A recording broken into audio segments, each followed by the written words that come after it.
ನಮಸ್ಕಾರ. ಏಷ್ಯಾನೆಟ್ ಸುವರ್ಣ ನ್ಯೂಸ್ನ ವಿಶೇಷ ಜಾತಕಫಲ ಕಾರ್ಯಕ್ರಮಕ್ಕೆ ಸ್ವಾಗತ. ನಾನು ಅಮೃತ ಗೌಡ. ಈ ದಿನದ ಜಾತಕಫಲ ಕಾರ್ಯಕ್ರಮದಲ್ಲಿ ಈ ದಿನದ ಪಂಚಾಂಗದ ವಿಶೇಷತೆ, 12 ರಾಶಿಗಳ ಫಲಾಫಲ ಹಾಗೆ ನಿಮ್ಮ ಸಂದೇಶಗಳಿಗೆ ಉತ್ತರವನ್ನ ನೀಡ್ತಾ ಹೋಗ್ತೀವಿ. ಮೊದಲಿಗೆ ಪ್ರಾಜ್ಞರಾದಂತಹ ಶ್ರೀಕಂಠ ಶಾಸ್ತ್ರಿಗಳನ್ನ ಕಾರ್ಯಕ್ರಮಕ್ಕೆ ಸ್ವಾಗತಿಸಿಕೊಳ್ಳೋಣ. ಶಾಸ್ತ್ರಿಗಳೇ, ಕಾರ್ಯಕ್ರಮಕ್ಕೆ ಸ್ವಾಗತ. ನಮಸ್ಕಾರಗಳು. ಶಾಸ್ತ್ರಿಗಳೇ, ಇಂದಿನ ಪಂಚಾಂಗದ ವಿಶೇಷತೆಯನ್ನು ಹೇಳೋದಾದ್ರೆ? ಶ್ರೀ ಗುರುಭ್ಯೋ ನಮಃ. ಹರಿ ಓಂ.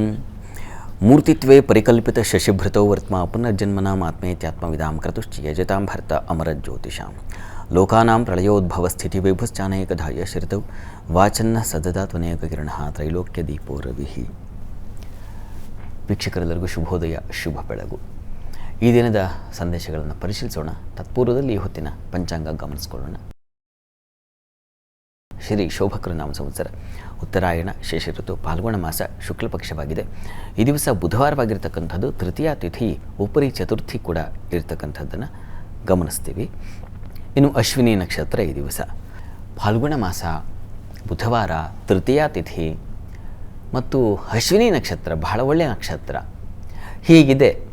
ಆದರೆ ಶುಭ ಕಾರ್ಯಗಳಿಗೆ ಉಪರಿ ಇರುವ ಕಾರಣ, ಉಪರಿ ಚೌತಿಯೂ ಇದೆಯಲ್ಲ, ಈ ಕಾರಣದಿಂದಾಗಿ ಶುಭ ಕಾರ್ಯಗಳಿಗೆ ಗ್ರಾಹ್ಯವಲ್ಲ ಈ ದಿವಸ. ಯಾಕೆಂದರೆ ಉಪರಿ ಇದ್ದ ಸಂದರ್ಭದಲ್ಲಿ ಅಧಿಕ ಮಾಸದ ಲೆಕ್ಕ, ಅಧಿಕ ಮಾಸ ಏನು ಬರ್ತದಲ್ಲ 33 ತಿಂಗಳಿಗೆ ಒಮ್ಮೆ, ಆ ಅಧಿಕ ಮಾಸಕ್ಕೆ ಸೇರ್ಪಡೆಯಾಗ್ತಕ್ಕಂಥ ದಿವಸ ಇದು. ಈ ಕಾರಣದಿಂದಾಗಿ ಉಪರಿ ಇದ್ದರೆ ಶುಭ ಕಾರ್ಯಗಳನ್ನು ಮಾಡೋ ಹಾಗಿಲ್ಲ. ವೇಸ್ಟ್ ಆಯಿತು ಒಂದು ದಿವಸ ಅಂತ ಅನಿಸುತ್ತೆ. ಆದರೆ ಕಾಲ ಪ್ರಭಾವ, ಅದರಿಂದಾಗಿ ನಾವು ಯಾವುದೂ ನೋಡಿ, ಗ್ರಾಹ್ಯ ಅಗ್ರಾಹ್ಯ ಅಂತ ಹೀಗೆಲ್ಲ ಇದೆ ಶುಭ ಕಾರ್ಯಗಳಿಗೆ, ಆದರೆ ಇತರೆ ಕಾರ್ಯಗಳಿಗಲ್ಲ. ಈ ದಿವಸ ಹಾಗಂತ ಬುಧವಾರ ನಾವು ಆಫೀಸ್ಗೆ ಹೋಗಲ್ವಾ, ಬುಧವಾರ ಊಟ ಮಾಡೋದಿಲ್ವಾ, ಅದೆಲ್ಲವೂ ಆಗ್ತಾ ಇರುತ್ತೆ. ಆದರೆ ಶುಭ ಕಾರ್ಯಗಳನ್ನು, ಮಂಗಳ ಕಾರ್ಯಗಳನ್ನು ಈ ದಿವಸ ಮಾಡೋ ಹಾಗಿಲ್ಲ. ಹಾಗಿದ್ದು ಮಾಡ್ತಕ್ಕಂಥದ್ದಿದ್ದಾರೆ. ಈ ಎಲ್ಲ ಯಾವುದು ಬೇಡ ಅಂತ ಶಾಸ್ತ್ರ ನಿರ್ದೇಶನ ಮಾಡುತ್ತೋ ಆ ದಿವಸ ಇನ್ಯಾವುದೋ ರೀತಿಯ ತುರ್ತಿರ್ತದೆ.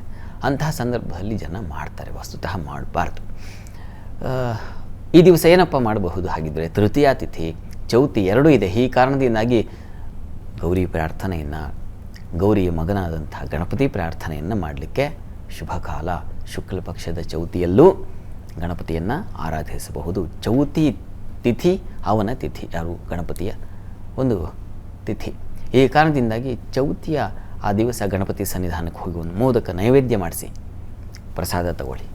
ಗಣಪತಿ ವಿಘ್ನ ನಿವಾರಣೆ ಮಾಡ್ತಾನೆ, ಬುದ್ಧಿಯನ್ನು ಕೊಡ್ತಾನೆ. ಗಣಪತಿಗೆ ಎಷ್ಟೆಲ್ಲ ಶಕ್ತಿ ಇದೆ ಅಂದರೆ ನಾವು ಗಣಪತಿ ಪುರಾಣವನ್ನು ಒಂದು ಸಲ ಓದಬೇಕು, ಅಲ್ಲಿ ಗೊತ್ತಾಗುತ್ತೆ ಯಾವ್ಯಾವುದಕ್ಕೆಲ್ಲ ಅಧಿಪತಿಯಪ್ಪ ಅವನು. ಇಡೀ ನಾವು ಗಣಪತ್ಯ ಮತ ಹೇಳುವ ಹಾಗೆ ಇಡೀ ವಿಶ್ವ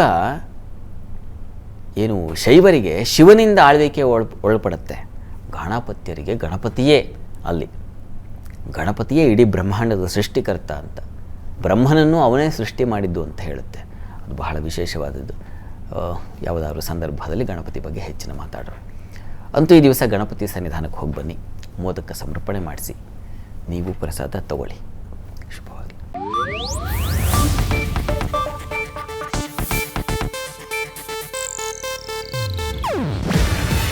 ಇದು ಏಷ್ಯಾನೆಟ್ ನ್ಯೂಸ್ ನೆಟ್ವರ್ಕ್ ಪ್ರಸ್ತುತಿ. ನೀವು ನೋಡ್ತಿದ್ದೀರಾ ಏಷ್ಯಾನೆಟ್ ಸುವರ್ಣ ನ್ಯೂಸ್.